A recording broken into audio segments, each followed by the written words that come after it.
Ako nga pala si Armando Asis. Ang edad ko po ay 58 anyos na po ako.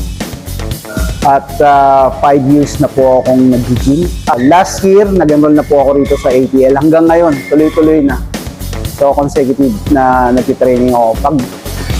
Pag nagbakasyon ako, galing Seafarer Paseco. So, dito na kagad ako. Enroll kagad ulit ako sa gym na to.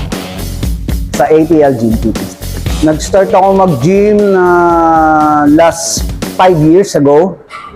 And then, last year, nag-try akong maglaro sa muscle contest. Sa awan man at naka-bronze ako. Nakakuha ako ng bronze last year sa muscle contest. Ang purpose ko kaya ako nag-gym para sa health ko na rin. Para lalo akong lumakas. Lalo na sa edad ko na to na 58.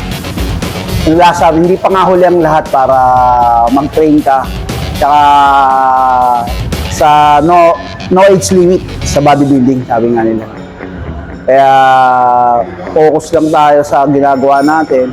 ATL Fitness, nakita ko lang to sa website nung bago ako umuwi. So, na-curious ako.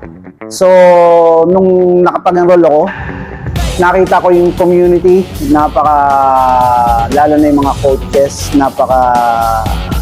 napakabait nila at saka madaling lapitan kung ano man ang kailangan mo, sila mag-spot sa'yo o whatever na para turuan kanila. So, lalo na in-encourage ko yung mga kabataan at saka lalo na sa edad ko na to na nag-fitness pa rin. So, no age limit sa bodybuilding. So, enjoy lang.